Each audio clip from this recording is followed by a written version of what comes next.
Hepinize merhaba arkadaşlar. Bu videomuzda profesyonel saç kesim makinesini inceleyeceğiz, anlatacağız. Kullandık mı? Kullandık. LCD göstergeli, devir ayarını gösteren, şarj durumunu gösteren bir ekranı var. Daha önce kanalımızda incelediğimiz bundan daha ucuz, yani benzer makineye göre daha iyi. Onu da linkini açıklamalara ekliyorum. Bu biraz daha ona göre pahalı. 1,5 mm, 2 mm, 3 mm, 4 mm, 4 tane ucu var. Yalnız satıcı bize bir tane eksik yollamış. Bunu yollamamış. Temizleme fırçası, yağ, Type-C, USB kablosu ile geliyor. Bir de cihaz. Yağı, bu önemli. Temizleme fırçası. Başlıkların olduğu bir poşet. Dediğim gibi 3 tane çıktı. Normalde 4 tane olması lazım. Bu başlıkları da anlatacağım. Güzel olmuş. Kablosu ve cihazımız. Diğer incelemesini yaptığımız cihaza göre daha bir kalın. Elde daha iyi oturuyor. Biraz daha ağır. Ve şurada bir koruyucu kabı var.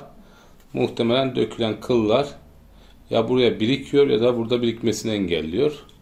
Çıkabiliyor tabii ki. Başlıklar diğer cihaza göre daha kolay oturuyor. Bir tane başlığımız diğerinde kırılmıştı. Bu oturmanın zor olması yüzünden. Önce şu uç tarafı takıyorsunuz. Şöyle.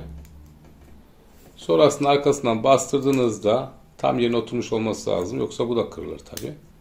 Tık diye geçiyor. Kitapçığında gerekli şeyler anlatılmış. Tuşunu arkaya koymuşlar. Bastığınızda ekran geliyor. Devir hızı 75. 100 olmuyor bu. Muhtemelen en sonu 75. Bir defa daha bastığınızda 70 ve çalışması yavaşlıyor. 65 sonrasında kapanıyor. Şarjı şu anda 78. Yani bayağı hırpaladım. Saçımı kestim, sakalımı kestim ve boşta çalıştırdım. Nasıl çalışıyor işte incelemek için vesaire. Hala şarjı %75. Tahminim 3 tıraş falan çıkarır tam olarak. Nasıl peki cihaz? Çok kuvvetli değil. Hani doğruya doğru, yanlışa yanlış. Bizde öyle. Şu an bu yağlanmış halde. Sanki bunun %100'ü de olacakmış da %75'te bırakmışlar gibi bir kuvvet sorunu var. Pil kaynaklıdır diye düşünüyorum. İçine kullandıkları piller adi olabiliyor. Bakarız ona sonradan. Olmadı değiştiririz. Yalnız kesimi çok iyi. Ben en kalın uçla kesim yaptım. Dörtlükle. Çıkarırken de buradan çıkarıyoruz. Gerçi 4 yokmuş. Saçma sapan uçlar koymuşlar. 2, 3, 1 var. Burada ne yazmış? 1,5, 2, 3. 4 mm olan yok. Evet. Asıl lazım olan. Ben de diyorum neden kısa kesti?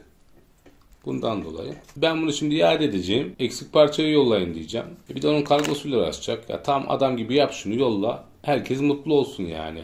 Bu nedir? Kesim iyi. Sıkıntı yok. Yani şu %75'te 70'te 65'te çok güzel kesim yapıyor. Hiç problem yok. Yavaş devirlerde olmasının sebebi ne? Bazı uzun kılları hızlı keserken kaçırabilir. Yavaşta daha rahat kesilir. Ayrıca hani acemiler için ne bileyim kendi kendine tıraş edenler için yavaş kesimde biraz daha fazla fokus, odaklanma olabilir. Şu başlık kısmını sökmek zor. Yani şuralara ayırıyorsunuz. Bunu yerinden çıkarmak için şunları kaldırıp sona atıyorsunuz. Ancak hani çıkarması kolay olsa da tekrar yerine takmak uğraştırıyor. Şu an videoda bile uğraşmak istemiyorum bununla ilgili. Ancak şöyle göstereyim.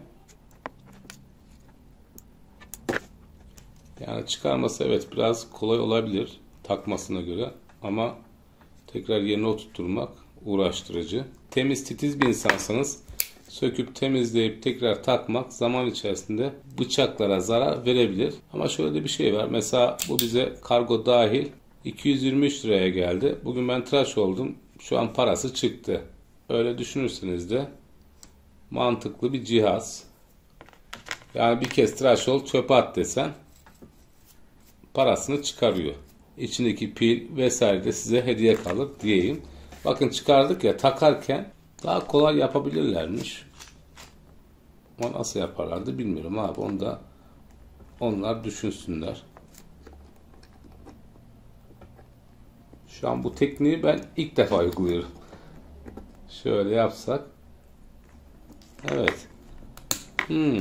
Bakın böyle oluyormuş. Şuradan kaldırıp araya sokabiliyoruz. Videonun başında söylediğim şeyi geri alıyorum. Takması kolay, çıkarması takmaya göre biraz daha zor diyelim. Ancak iş görüyor.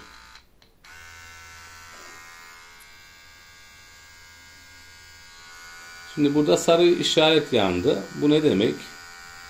Bu yanmıyordu mesela. Şimdi yanmadı. Bununla ilgili bir şey yazmışlar mı?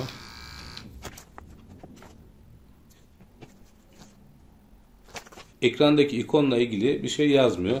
Teknik verileri var. 5 volt güç, 2 saatte şarj oluyor.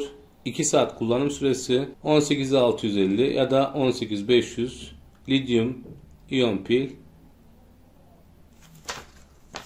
Şuraya ne yazmışlar? Batarya türü 800 mAh. Düşük, evet. Kalitesiz batarya, yani kalitesiz demeyeyim de düşük miliamperli batarya var içerisinde. 18650 800 mAh. Hani uğraşmak lazım bunun için. Kullanım süresi için buraya da 3 saat yazmışlar. Öbür tarafta 2 saat yazıyor. Standart kitapçık.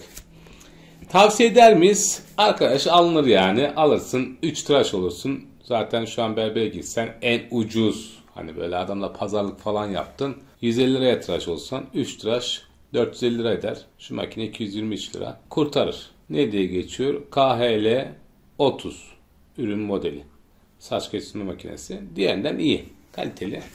Diğerine göre onu da göstereyim. Bu zaten sorunlu bir cihazdı.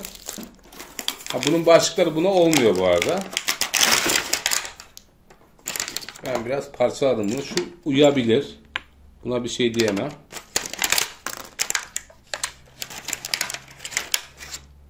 Bakın görüyor musunuz farkı?